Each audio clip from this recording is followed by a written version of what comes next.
Arak sa dibdib ko. Sagutin mo ako. Sa Blue Ribbon Committee, under oath ka, nagsinungaling ka. Yes, Your Honor. At under oath ka ngayon, nagsasabi ka ng totoo dito sa aming committee. Yes, Your Honor. Ito po yung totoo. Nanonood ang taong bayan eh. Paano kami maniniwala sa'yo? Who's that first family you're referring to? The Duterte family, Your Honor. Disan, Pulong, and Mans Carpio. Michael Yang, si Congressman Pulong, at si Attorney Mans Carpio ay magkasosyo. Magkakasama, Your Honor. He is the husband of then Mayor Sara Duterte. Ng ating Vice President? Yes, Your Honor. Ako nga po pala si Jimmy Guban, Intelligence Officer ng Bureau of Customs before. Ako ho ngayon ay si PDL, Jimmy Guban, with prison number 8223 P5046. Masama po pala manghuli ng illegal na droga sa loob ng Bureau of Customs. Dahil sa Senado pa lang, tinutukan na ako ni Poncio Pilato. Yan po ang totoo. Buksan mo pinto, babae. Sana po makuha natin ang CCTV. Nakita ko po staff ng Blue Ribbon. May sumunod po sa kanyang pumasok, diretso sa kwarto ko. Jimmy, pag binanggit mo ang pangalan na to, mamamatay ka. Namin kung nasaan yung anak mo sa Makati. Madali kidnapin yan. With his signed judicial affidavit. So may we ask the security to please... You swear to tell the truth and nothing but the truth in this congressional inquiry, so help you God. Bago po sana ako mag-introduce, mas gusto ko po sanang basahin muna ang letter ko po sa inyo para mas malinaw kung ano po ang intention ko dito at kung tama po ang hinihiling ko sa inyo. Yan At bang least the last part, Your Honor. ang iyong babasahin ang buong kabuuan ng iyong affidavit? Your Honor, I may request that my case be investigated of this Quadcom committee. To Honorable Ace Barbers, should you consider me as one of your resource person, may I respectfully request that I be given immunity from prosecution and placed within the jurisdiction of the House of Representatives or the Witness Protection Program, considering that my testimonies will cause serious and imminent danger to my life and are self-incriminatory. For your consideration and perusal, of course, Your Honor, I attach herewith copies of my sworn statement containing my proposed testimonies and judicial affidavit containing my retraction of my previous testimonies during the Senate, my testimony in the court, more particularly my statement that Colonel Asierto has personal knowledge of the importation of two magnetic lifters containing shabu and confiscated in Manila International Container Port on August 7, 2018. Your Honor, again, magandang hapon po. Sa hearing po namin sa Korte, RTC Branch 35 sa Manila, binago ko na po yung statement ko doon. Nang ngayon ko din po may lalabas kung bakit ko tinuro si Colonel Asierto para mag-disguise ako. Pero mas mabuti po na ikwento ko ng sunod-sunod para po malaman ng ating mga kalanggalang na kongresista at mga namumuno po sa bawat committee. Dahil ako po ay ngayon pong August 7 is my 6 years nung mahuli po yung magnetic lifter sa custom. September, I think, kung di po ako nagkakamali, was my 6 years when I was cited in contempt in the Senate. Kaya pag binilang ko po, halos 6 years na po akong pinahihirapan sa kulungan. Hindi ko po mailabas ng todo ang aking hinaing. Dahil sa Senado pa lang, pagkahuli namin ng magnetic lifter sa customs, pagdating ko sa Senado, tinutukan na ako ni Poncio Pilato. Yan po ang totoo. Nahuli po namin ang magnetic lifter with shabu sa Manila Container Port together with PDEA. Then, kasama ko po si Colonel Pajardo, Director of the NCR PDEA. Kasama pa rin po namin si Colonel Asierto. Kami po ang nagbuo nito para mabuo ang malahat at maayos at mahuli ang illegal na droga dahil yun po sa utos din sa akin ng Director ng CIS where I belong. Ako nga po pala si Jimmy Guban, Intelligence Officer ng Bureau of Customs before. Then I was also designated as the Chief OIC of the CIS Port of Manila. Ako ho ngayon ay si PDL, Jimmy Guban, with prison number 8223 P5046. Masama po pala manghuli ng illegal na droga sa loob ng Bureau of Customs. Sumunod lang po ako sa utos ng pamunuan. Dahil noon po ay katatapos lang natanggalin ang pinuno ng Bureau of Customs. Pinalitan na galing sa PDEA na ang pangalan ay si Commissioner Isidro Lapiña. During that time, Your Honor, operatiba na po ako. Organic po akong operatiba ng Customs Intelligence and Investigation Service. That is 17 years. Marami pong inuutos sa akin, marami pong reports na nare-receive namin na still nandoon ang mga tao ng first family at pati sila ay nag-i-impluensya. During their first few months, Your Honor, marami na pong nawawalang containers. Sa Port of Manila, sa Taguluan, MICP, missing. Even in our intelligence report, we received already about 7 to 10 containers loaded with shabu. Isa ho itong magnetic lifter na isiswing nila na hinabol namin, inayos ko because I was then chef. May aksik na ho ako sa E2M. Nakuha po namin positibo, nag-joint press release ang BOC Commissioner at DG ng PDEA sa loob ng Bureau of Customs. It was a good accomplishment. Your Honors, pagdating ho sa Blue Ribbon Committee, nagbago. The night before the Senate Blue Ribbon Committee, may tumawag sa akin, hindi ko kilala, nag-ring ang cellphone. Another ring, may kasunod na text, nagpakilalang si Dis Mangawang. Dis Mangawang is our collector, deputy collector during that time sa Port of Manila. Nagpakilala siya kaya sinagot ko, pero hindi ho kami yan magkaibigan as an employee of the Bureau.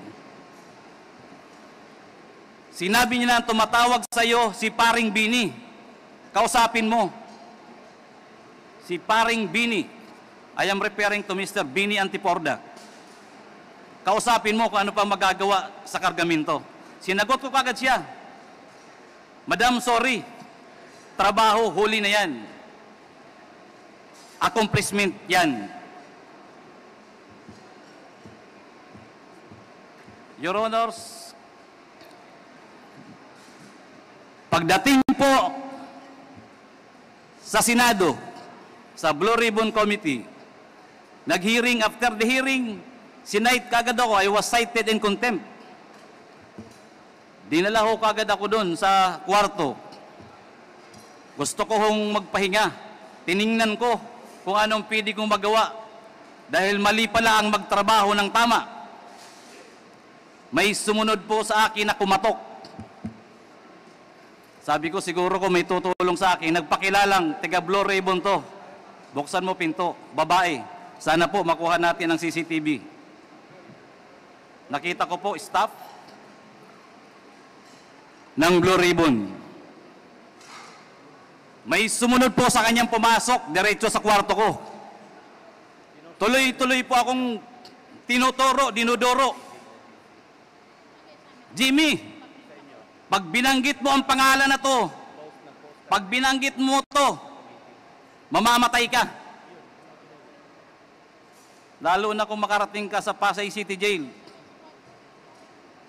Di tatagal ang buhay mo. The worst, Your Honor, sinabay niya pa pati anak ko. Alam namin kung nasaan yung anak mo sa Makati. Madali kidnapin yan. Your Honors, alam niyo po ba kung sino yung mga tao na ayaw niyang ipabanggit? Na halos doon pa lang gusto na ako sipain, bugbugin. Si Pulong, si Mans, si Michael Yang, at ang sabi niya pa, mga kaibigan niya ni Bini, Antiporda, magkakasama yan, hindi mo ba iisang pamilya yan? Palagi yan sa Malacanang. Official pa yan ng National Press Club. Si Michael Yang, doon ko lang din nga po nalaman. Your Honors, halos hindi ko humatansya na ang intelligence report namin ay doon palang validated na may mga trabaho si Michael Yang at ang kanyang kaibigan ng illegal na droga. Halos, sabi ko, Diyos ko, akala ko trabaho lang to. Your Honor, doon pa ako nag-isip.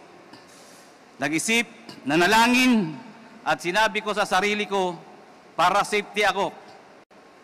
At alam kong kaibigan ko naman si Colonel Asierto at malapit sa intelligence report namin, siya na lang ang dinisguise kong importer ng magnetic lifter loaded with shabu. Your Honor, before the time nung ma-apprehend namin yung container, may kasama akong si Hernan Abarrio. By the way, Your Honor, ang may-ari niya na Bicaba Trading, ang consignee na yan, ang may-ari ay tiga Calapan, Oriental, Mindoro. Meron akong kasama na tiga Oriental, Mindoro. Magkasabay, nalaman ko kagad kung sino si Mr. Bicaba Trading, Bidasto Cabral Barakil. Dahil si Hernan Abarrio ay tiga roon, na-check niya kaagad kung sino si Bidasto Cabral Barakil. Ang pamilya ay nandun lang ang pamilya ni Hernan ay tiga roon sa Calapan City. Si Mr. Barakil ay nagtatrabaho lang bilang traffic enforcer sa Calapan City. Bago ko yan binigay sa PDEA. Inalam at kinausap ni Agent Hernan Abarrio. Umuwi, kinausap, tinawag.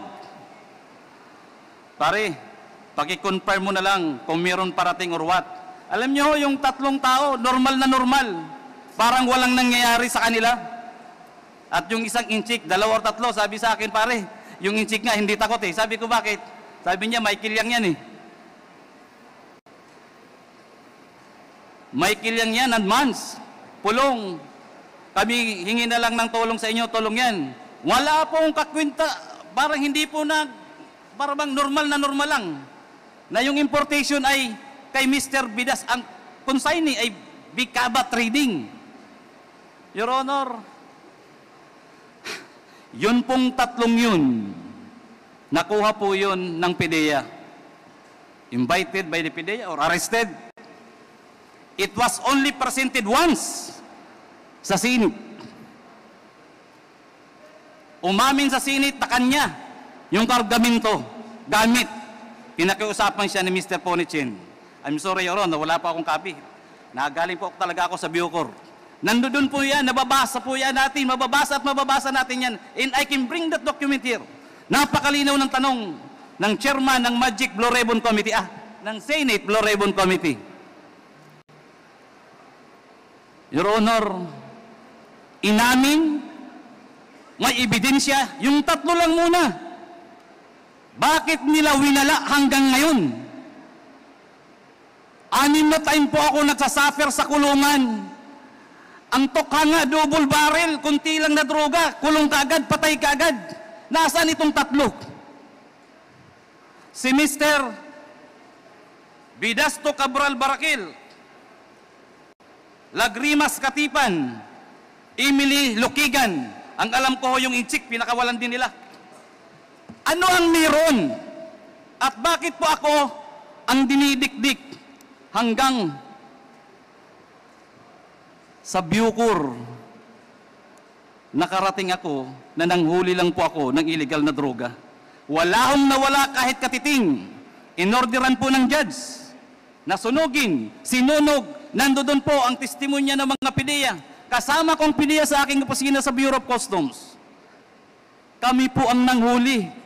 Ano po ang partikular na batas ang ibabiolate ko? Conspiracy to import?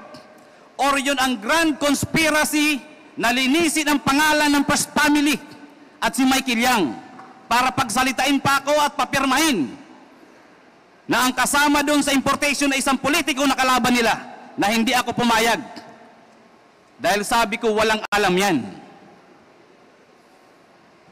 Hanggang ngayon po, malinaw. Basahin ko man po ang testimonya ko hanggang ngayon. Magaling pa siguro po ang kunti kong memory card. Hindi ko po makakalimutan kung papaano ko sinakripisyohan yan. Ako ho, ikinulong Buti na lang may Diyos. Pagdating po sa kulungan, may mga tumutulong sa akin, may mga lumalapit to. Natistigo kung sino si Michael Yang, paano nasunog ang Bureau of Customs, paano pinatay ang empleyado ng mga taga-customs. Bakit ang daming releases during the time ng mga containers na nawawala hanggang ngayon hindi iniimbestigahan? Napakasakit po mga kalagalang-galang na kongresista at sa iba pong mga resources speaker dito. Andito po ako, I am seeking for truth and justice. Nothing less, nothing more. Thank you, Your Honor. Meron pa, pero mamaya naman, baka tumas ko, BP ko. Salamat, Mr. Guban. Uminom ka muna ng tubig at bago ka namin... Alam mo, Mr. Guban, ang iyong affidavit ay maaari naming tanungin. Nang sa ganon, kung ito talaga ay ikaw ang gumawa at kung ito talaga ang katotohanan, lalabas naman po yan sa inyong mga sagot. Yes, Your Honor. Pwede bang malaman na Jimmy kung ano ang posisyon mo sa Bureau of Customs? Ako po ay isang Intelligence Officer 1, as yun po yung item ko. But during the time, I was designated as the OIC Chief of the CIS, Customs Intelligence and Investigation Service, Port of Manila. Ilang taon kang operatiba sa intelligence sa Bureau of Customs? I was with the Bureau, Your Honor, for 17 years. Hindi po ako umaalis as intelligence operator, intelligence operative. Pwede bang masabi mo sa committee ito, ano ang rason bakit ka nakakulong? Your Honor, ang ganda ng intensyon ko po dahil sa utos galing sa taas ng bagong administrasyon ng Bureau of Customs, hinuli lang po namin ang magnetic lifter na may lawang shabu. At yun ngayon ang ikinaso sa akin, conspiracy to import ng illegal na droga. At ako po ay dinalhan or nagpresenta sila ng halos 40 o 43 witnesses, kaya 4 na taon po ang proseso namin sa korte. Then kasama po yung TSN, 4 na taon po akong nagsuffer ng kulong habang nag-hearing sa Manila Regional Trial Court. Pwede bang malaman kung ikaw ang gumawa nitong affidavit na ito? At kung ito ba ay iyong pirma? Pwede bang paki-confirm mo? Yes, Your Honor. With the assistance, meron ako. Yes, Your Honor. Basahin mo muna, Mr. Jimmy Guban. Let it be known that by the members of this committee that what you have right now is the actual statement that you were mentioning a while ago. Baka tingnan mo mabuti. Thank you, Mr. Chair. Your Honor, nahalos nasabi ko na to, pero if necessary, babasahin ko po para po sa kaliwanagan. Siguro, tatanungin ka namin doon sa mga sinulat mo para makita natin kung ikaw ba talaga ang gumawa at ikaw ay nagsasabi ng katotohanan.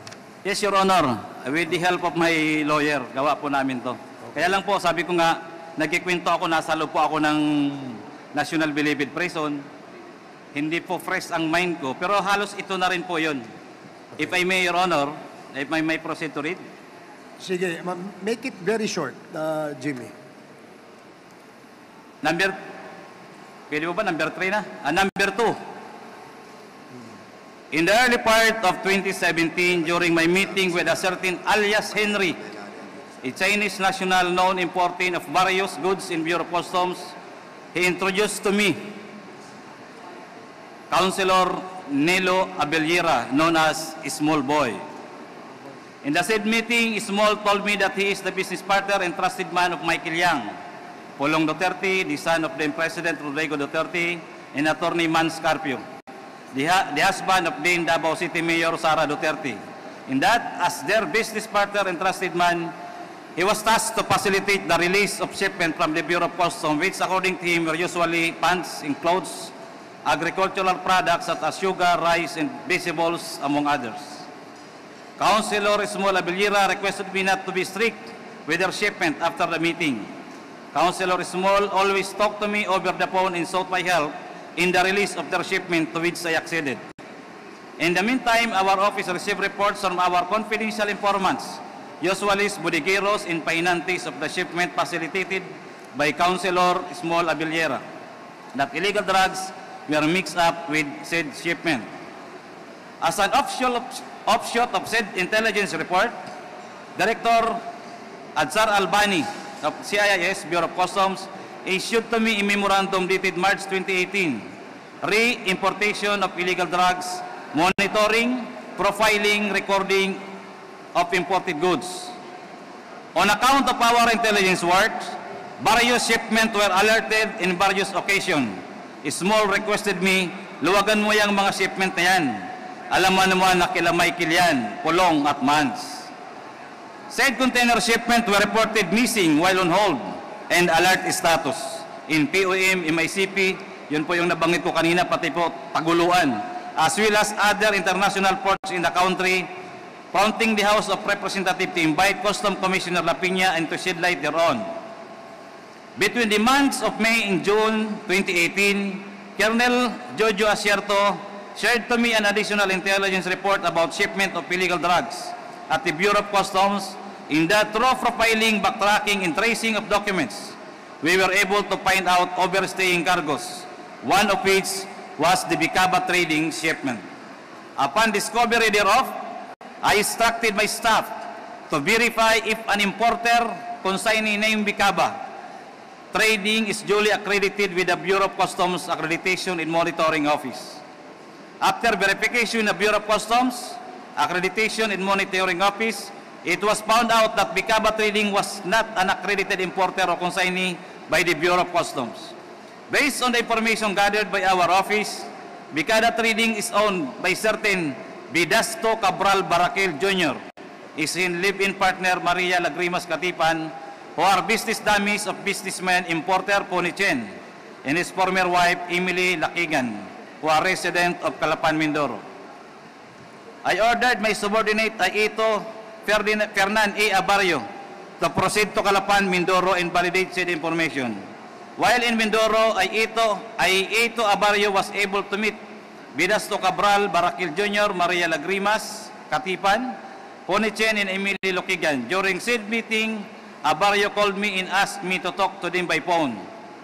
During our conversation, Ponichen asked me to help release said shipment and said vernacular, "Wag ikaw matapot kasi sila Man Scarpio, Pulong Duterte at Mike Kilyang ang may-ari ng shipment."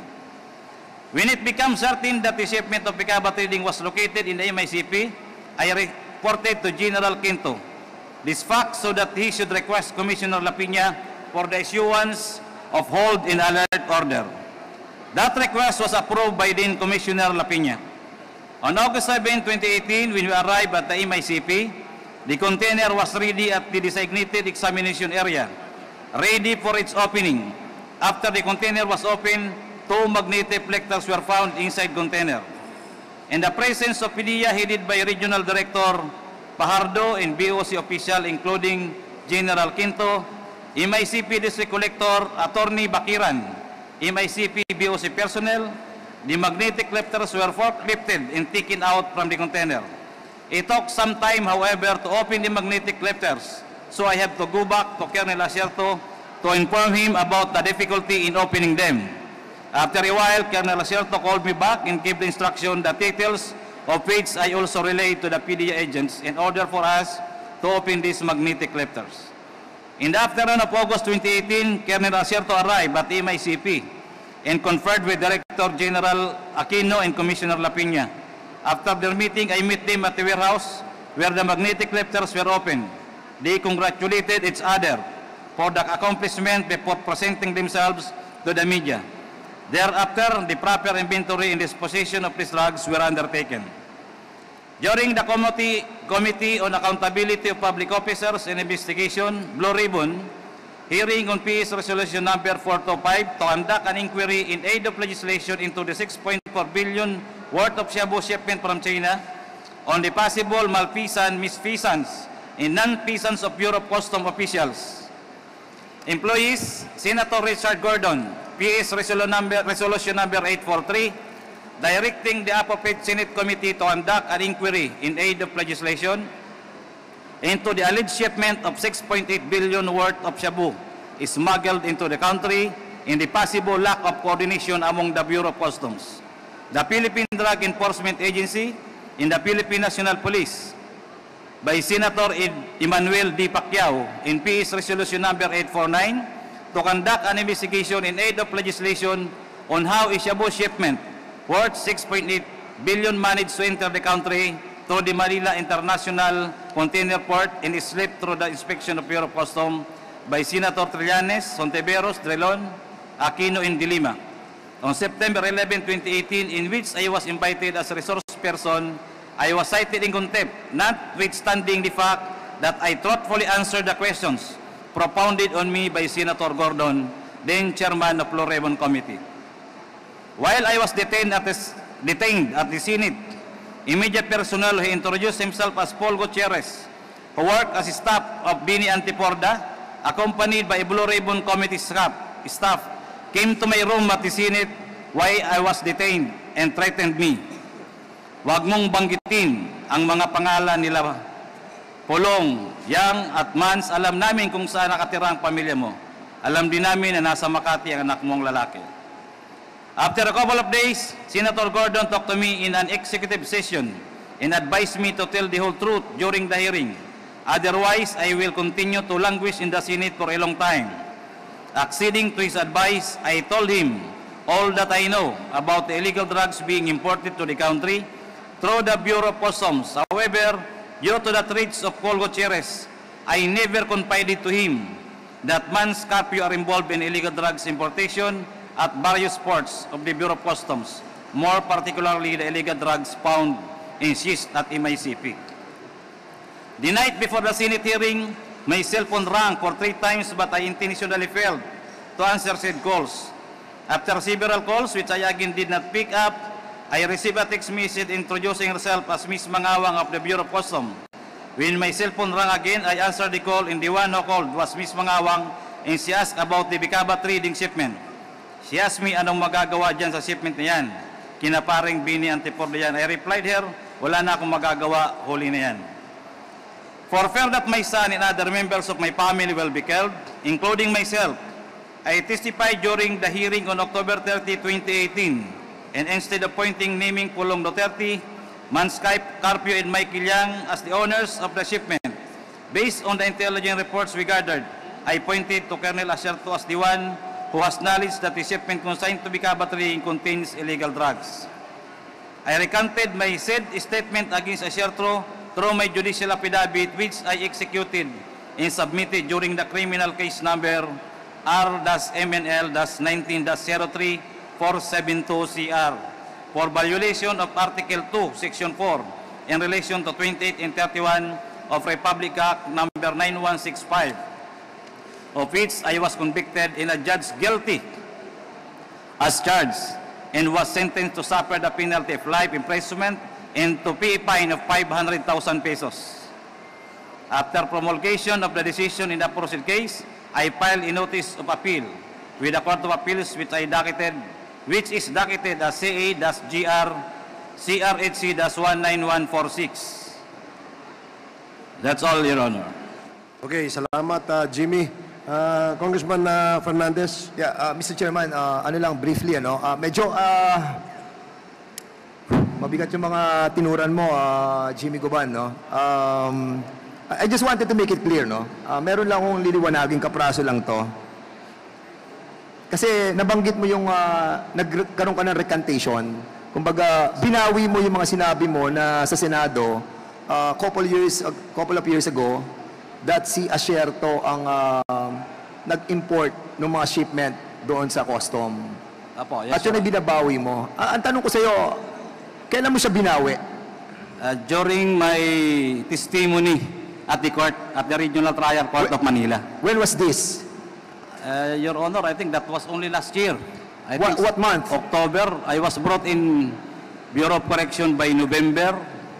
Okay. October, I think. October 2023. Before, Your Honor, yung part na po yan, hindi ko pa po nababasa.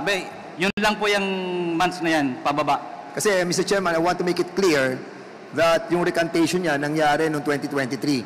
And Yes, Your Honor. the reason why you recanted is why? Because I want to tell truth already, Your Honor, at the RTC, that Colonel Acerto is not really the importer of the seed shabu.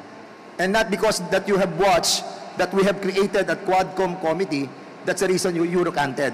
No, Your Honor, I was in jail during that time. Kasi I don't want to make it seem that because of this Quad committee that we created, nagkaroon po siya ng recantation. And I don't want that to be perceived by the people and by us that you have manifested that statement that you have mentioned a while ago because you have recanted a year ago.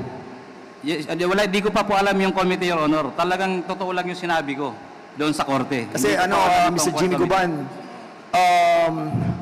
syempre natatakot din ang members ng committee na to because you have recanted, no? Kumbaga, binago mo yung statement mo eh. And how can we be assured that you will not be changing your statement again? Diba? Kaya, syempre, kanina medyo nagulantang ako dahil ang dami mo rin nabanggit ng mga pangalan. Nabanggit mo sila Peña, si Tess Mangawon, Benit Abtiporda, Paul Gutierrez, Konsehal Abelara, si Pulong, si Michael Yang, si Hans, si Mans. So I was trying to jot it down eh. Napuno na itong aking sinusulatan and I'm really confused, no? But of course, this is the statement that you have taken your oath. Yes, Your Honor. So, sino nagpakilala sa kay ano? What's the name of the guy that...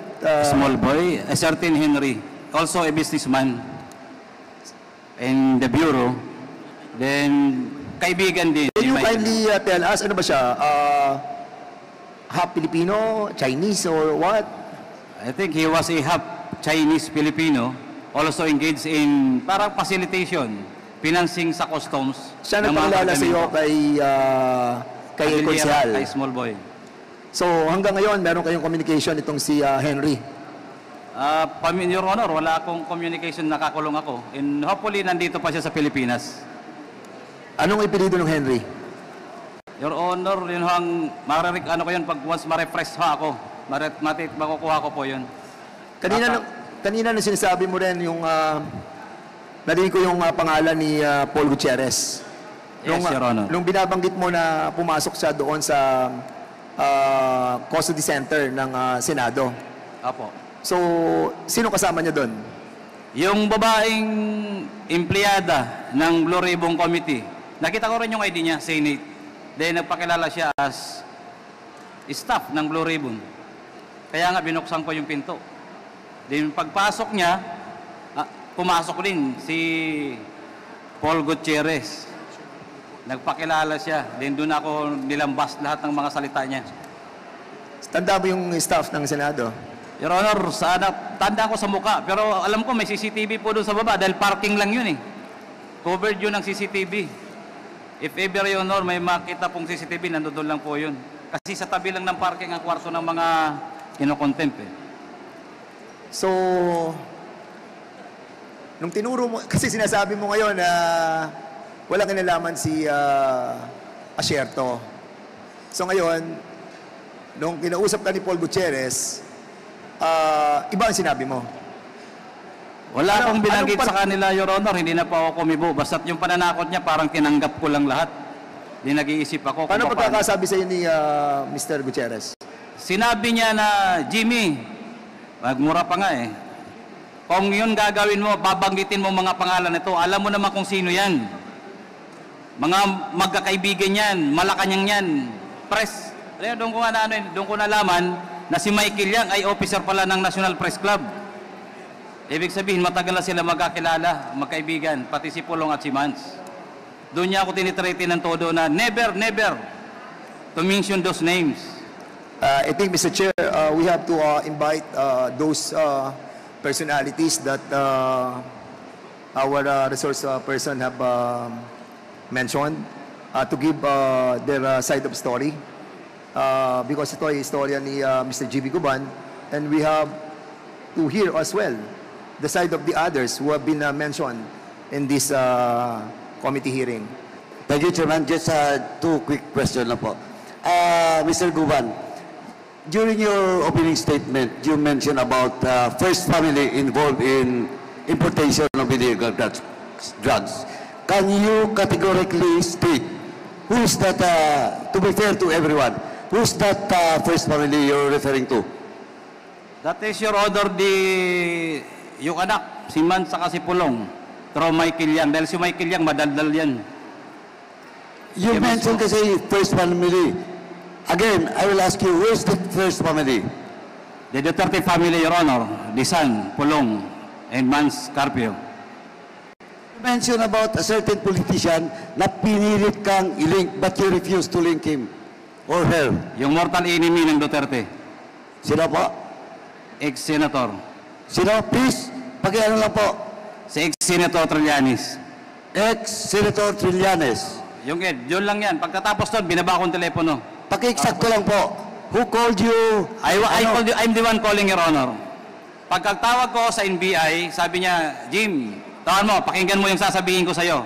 Nakakulong na po kasi ako eh. From NBI, nilipat ako sa Manila City Jail. So from Manila City Jail, nakakatawag naman doon. Tinawagan ko yung isang Deputy Director, who is all you familiar with me. Deputy Director for Investigation. Sinabihan niya ako, parang minustra niya pa nga eh. Jim, ganito eh. Pagdating ko doon sa opisina ng Director, alam mo, nakataas yung paa. Inano yung papel mo kasi may sulat din ako kung paano po ako makatutulungan makalabas. So pagdating doon, parang nagkukusay-kusay ba? Ano ba? Yung paa din sinabi niya, dapat ganitong sabihin niya. Sabihin mo sa kanya na pirmahan niya tong report ng NBI. Kasama si ex-senator. Labas siya kagad kahit hindi pa siya nakakapirma. Kukunin niya siya dyan. Kuha mo na dyan sa kulungan. Ngayon pa lang, pakuha mo na. Again, sino yung NBI na personal? From Director Geran, then to Deputy Director John Vicente de Guzman. So it's Director John Vicente Guzman that Yes, Your talked to you directly. Yes, Your Honor. I called him, Your Honor. Ikaw ang tumawag. Opo, Your Honor.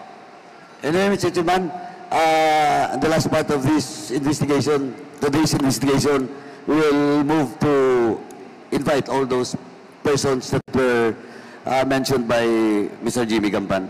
Ako lamang nagtataka, no?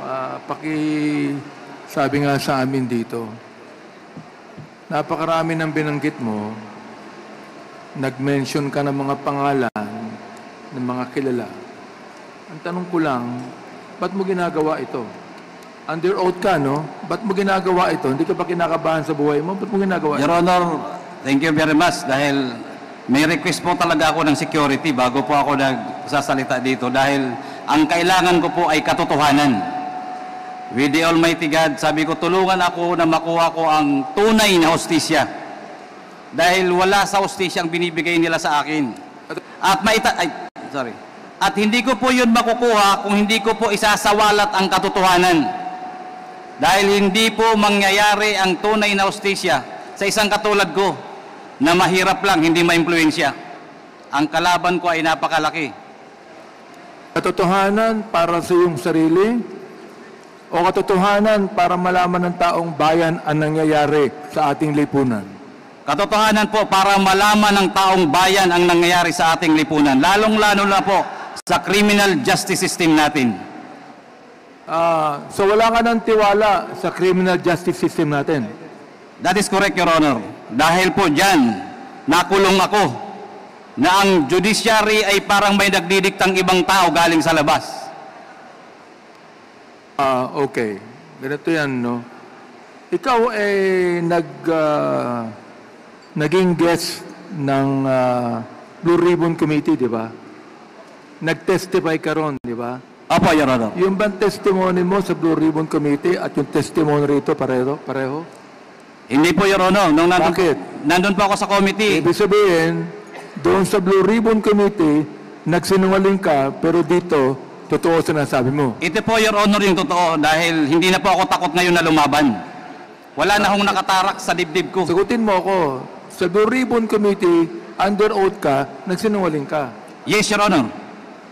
Inaamin mo ngayon yan. Yes, Your Honor. At under oath ka ngayon, nagsasabi ka ng totoo dito sa aming committee. Yes, Your Honor. Ito po yung totoo. Alam nyo kasi, pagka minsan nanonood ang taong bayan Hindi ba? Opo. Napakahirap paniwalaan na magsasabi ka ng iba sa Senate Blue Ribbon Committee, ang sabihin mo dito, iba rin yung sinabi mo, at dito, ang binabanggit mo, katotohanan. Paano kami maniniwala sa'yo? Your Honor, yung katotohanan po ngayon ay inilabas ko dahil tinatakot ako nila during that time. Marami pong nangyayari during that time. Marami pong namamatay. Ngayon po nakita ko po na maganda ang pagserbisyo para sa hustisya ng ating bayan. Kahit po ano po ang gawin ko noon, kahit sino pong siga during that administration, sa dami ng namamatay, kunting salita lang, nawawala sa bayan, sa lipunan. So ngayon po, ang tamang panahon, inantay ko po, Your Honor. Kung mahaba, may kunti pa akong kwento, Your Honor, for about 4 years ko sa kulungan.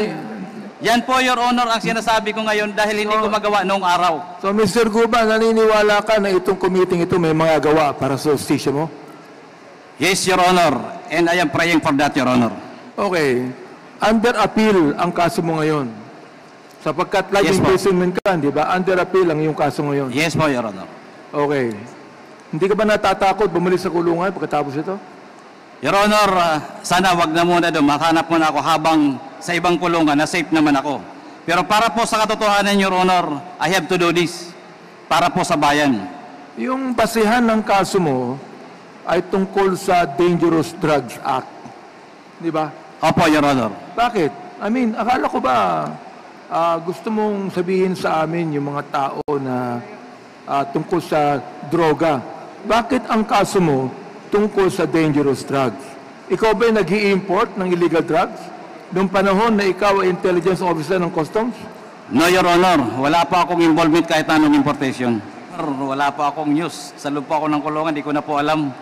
Sorry po. Tungkol saan ang meeting mo noong 2018 kasama si Henry? In-introduce ko lang po. Sino-sino kayo?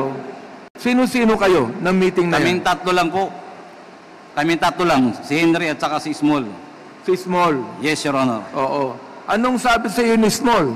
Ibig sabihin, itong si Small, nabanggit niya ang pangalan ni Michael Yang. Yes, Your Honor. Nabanggit niya ang pangalan ni Congressman Pulong Duterte. Yes, Your Honor. Nabanggit niya ang pangalan ni Attorney Manscarpio. Yes, Your Honor. Okay. Ito, kilala ko po itong si Congressman Pulong Duterte. Sino si Attorney Manscarpio? He was... Under oath ka. Opo, Your Honor. Guban. Oo. Matindi itong ina-accuse mo sa mga malalaking tao. Naunawaan mo ba ako? Opo, Your Honor. So, siya ang naatasan na mag-facilitate ng mga release ng shipment nila sa customs. Sa pagkakaalam mo, ano po ba ang business nila? Business ni Small, business ni Michael Yang, business ni Congressman Pulong, at business ni Manscarpio. Importation po. Importation, Yes, Your Honor. but not necessarily drugs. Generalized, Your Honor. Pero according to our reports, may palaman na drugs. At yung iba ay may drugs. Uulitin ko, nabanggit mo dito na mayroong shipment sila Michael Yang, Pulong Duterte, at Atty. Manscarpio, at trabaho ni Small ang mailabas ito mula sa customs. Kanino nakapangalan ang mga shipments na ito? Your Honor, marami pong consignees, yung mga missing containers. Maraming consignees. Yes, Your Honor, until now, I'm sure. Ibig nandun na po yun. sabihin, hindi nakapangalan dun sa tatlong yun. Your Honor, sila ang parang impluensya. Hindi naman sila naglalakad. Kung sila ang nag-impluensya, kung sino ang dapat kausapin, sila magsasabi. So, ibig sabihin, hindi ka nakakasiguro sa testimony ni Small na ang may-ari ng shipment ay yung tatlong nabagit mong pangalan. Sinasabi niya, Your Honor, na kanya yun dahil nagbibigay ng pera eh. Paano ka nakakasiguro na sinasabi niya totoo? Your Honor, nababanggit niya mismo na nagre-remit siya ng pera. Ano yun? Ano yun? Nagre-remit siya ng pera Nagre-remit siya ng pera kanino? kay Pulong at Mans. So, Mr. Chair, meron na naman Si Abelera. sinabi ngayon. Habang na dapat nagkikwentuhan natin sila. malaman na si Small ay hindi lamang tagapag-release ng mga shipments sa customs, pero siya ang nagre-remit ng pera sa tatlong nabanggit. Yun po ba? Yes, Your Honor. Pera ng ano? Yung po ba ay pera sa droga o pera sa mga shipment na iba? Sa halo na po, pera sa shipment na lumalabas, yung mga nawawalang container, may regular, then kasama na sa... Pero nakakasiguro ka, yung shipment na yan na dumating na nakita mo, merong shabu. Your Honor, yan po ang hinuli namin na magnetic lifter na mayroong laman shabu. Nakita mo. Ako po, Your Honor, ang isa sa mga apprehending officer. So nakita mo yung shabu. Yes, Your Honor, together with PDEA. Ilang toneladang shabu ang nakita mo? 355 kilos, Your Honor. 55 kilos. 355 Mr. kilos. Chair, sinasabi niya muli na hindi niya nasabi kanina na ang laman ng shabu at ang bigat nito at ilan is 55. 355 kilos, Mr. Chair. Lumalabas ho yan, gate pass lang. Sino ang tumatawag sa dadaanan at saka sa head of office? So lumalabas yung gate pass lang, walang examination, walang bayad na duties, in taxes, isa po yun. So ang ibig sabihin, yung mga container na yan, darating sa atin, Ay. lumulusot yan, palabas ng customs, gate pass lang ang ano. Gate pass lang po yung hawak. So hindi na kailangan, wala bang inspection yan, x-ray? Dapat po may inspection, may x-ray, pero lumalabas yan. Kaya nga marami. At kung hindi pa ako nagkakamali, video bumabalik sa memory card ko. Around 700. Ang Port of Manila pa lang. 700 ano? Containers, Your Honor, ang nawawala during my time, during our time. 700 containers ang nawawala. Sa Port of Manila pa lang. More or less, Your Honor, hindi ko inaano na eksakto. Meaning- At pinapahanap yan ni Commissioner. Paki-clarify mo lang, Jimmy, no? Nawawala siya, dumadating siya rito, may record kayo sa customs, pero nakakalabas siya na hindi nyo alam. Yes, Your Honor. Barko, may shipping line, ibinaba ng barko, nandoon ang records. Kaya nalalaman namin eh. Malalaman mo na lang yan, hindi alam ng ibang opisyal, bukol sila, nakalabas na. Makikita mo yan ngayon sa computer, lalabas, bakit wala na to?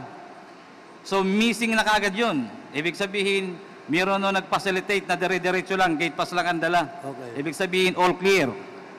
Ngayon, mayroon naman pong swing na totally walang record. Your Honor, kung maalala niyo po, yung aming kargamento, yung magnetic lifter na hinuli, that is already more than 1 month sa Manila International Container Port. Ibig sabihin, overstaying cargo na yan. Napakalinaw po niyan sa batas na dapat ang district collector ay may responsibilidad na dyan na alamin.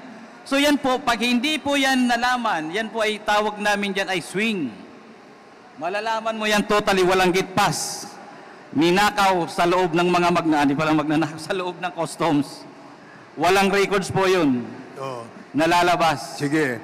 So, ang ibig sabihin, yung swing na binabanggit mo, yan ang scheme kung paano Opo. pinalulusot o pinapalabas itong mga Pinapalabas. container na to. Yes, Your Honor. Pero siyempre, meron niyang katumbas na bayad.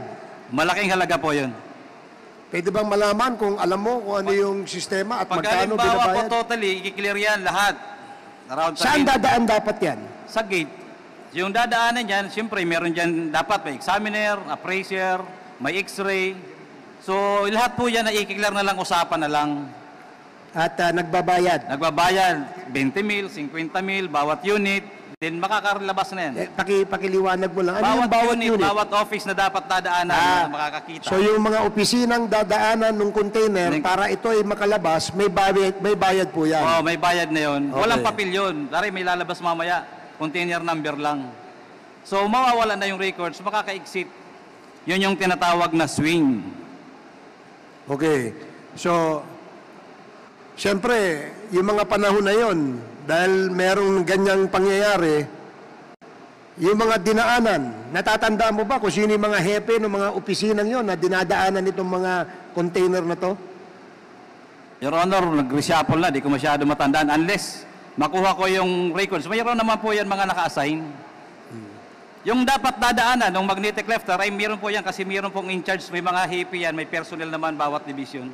So during that month or year, meron yan order, pwede po yan makita sa files. Sige, salamat Jimmy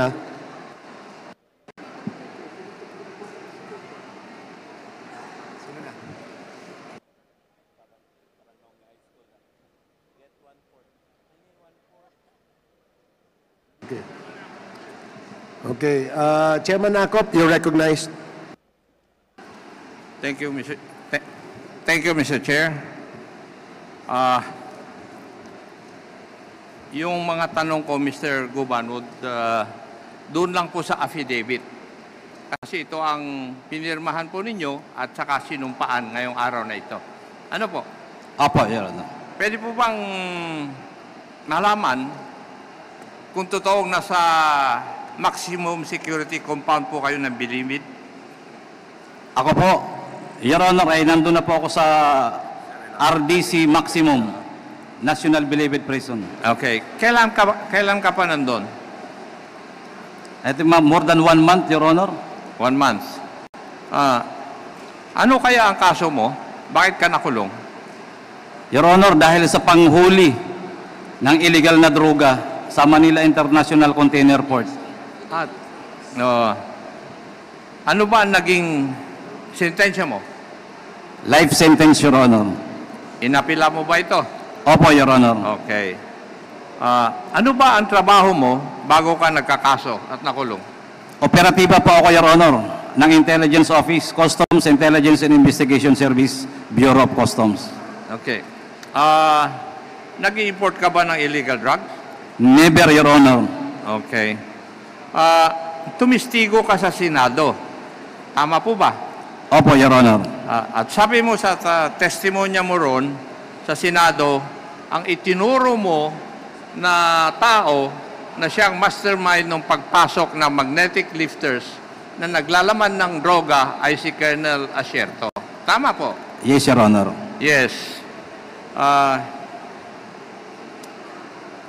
Ito ba ang dahilan bakit nagtatago si Colonel Asierto ngayon? Yes, Your Honor. Most probably. Dahil sa pagtestigo mo na siya ang mastermind. Yes, Your Honor. Kaya ko yung ginawa, Your Honor, dahil alam kong hindi niya ako ipapapatay. Paki-refresh mo ang memory namin. Sino ba si Colonel Asierto? Si Colonel Asierto, Your Honor, I met him doon pang PAOK TF during the time of, I think, General Lacson, Senator Lacson. I met him already with Colonel Don, Sergeant Pardo pa lang. Sinabi mo noon na si Colonel Asierto ang mastermind, pero binawi mo sa pagtestigo doon sa kaso mo. Yes, Your Honor. So, hanggang ngayon, yung pa rin ang posisyon mo? Yes, Your Honor. Okay. Relax lang. Kung yun ang katotohanan, bakit mo pinaratangan si Ed Asierto? Ano ang meron? During that time, Your Honor, patayan dito, patayan doon. I have to save my life and together with my family. Alam ko si Colonel Asierto at Colonel Pajardo ay hindi ako pababayaan. At aamoy ko na po sa mga kaibigan ko na mayroong mangyayari sa investigation na to. So, para safe po ako, mas ginusto ko pa hong si Colonel Asierto ang sabihin ko dahil alam ko hong hindi kami mag-aaway ng personal. Alam ko magsasakripisyo kami tatlo eh. Dahil sila mismo nagsabi sa akin na tayo ang target. In fact, that is also one of the advice ni Colonel Asierto. Kaya lang hindi ko na masabi sa kanya na, Sir, ikaw na lang ang bitbitin ko dahil wala na, nagtataguan na eh. In fact, nung honor, yung last hearing, nung tinuturo ko siya, halos sabihin ko sa kanya na magtago ka na, alam ko na rin, nasusunod siya, na mawawala ang buhay. Opo. Simulan natin ang doon sa kung paano kayo napunta doon sa magnetic lifter. Sino yung Henry na binabanggit mo sa affidavit mo?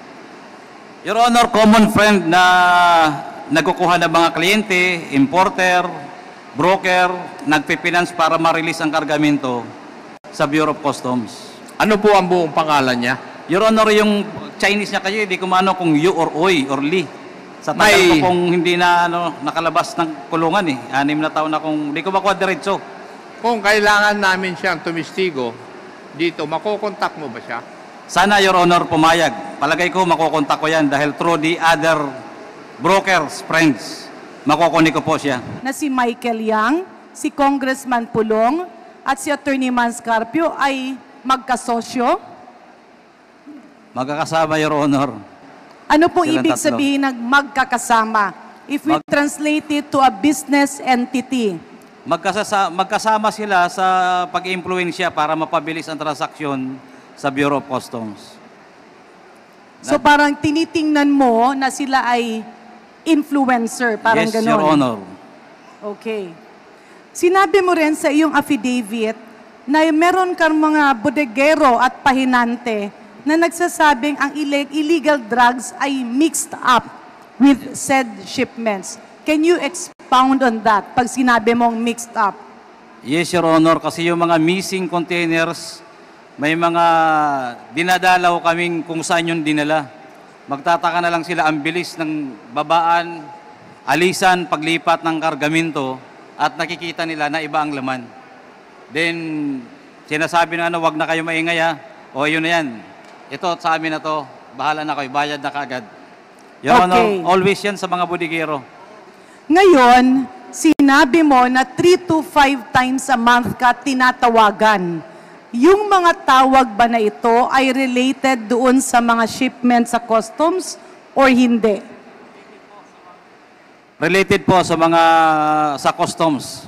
Pag tumatawag po ba, napipinpoint po ba ang possible containers and or shipments o hindi? Your Honor, no, dahil hindi mo kaya bilangin kung ilan ang nilalabas nila per week.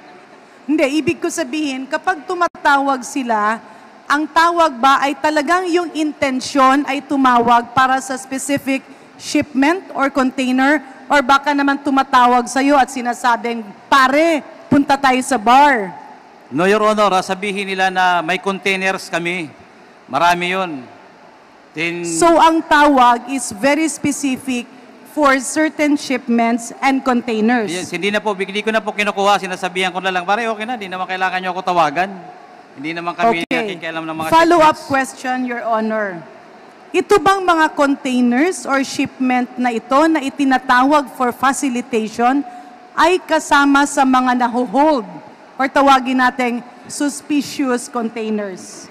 Yung iba ho, na-hold, pero pag sa kanila ngayon nga po ang iniiwasan kaya tumatawag para walang ma-hold. Kaya pag sa kanila, dire-diretso yan. 100 containers, dire-diretso. So ang ibig sabihin ng luwagan ay ipikit mo lang muna yung mata mo? Ganun po ba? Yes, Your Honor. Pero yung pang-amoy mo at pandinig mo ay bukas. Alam mo namin ang nangyayari, pero wala na dahil merong impluensya na napakalaki at napakahirap banggain. Stated and guaranteed the safety of Mr. Guban that he will be detained temporarily in his quarters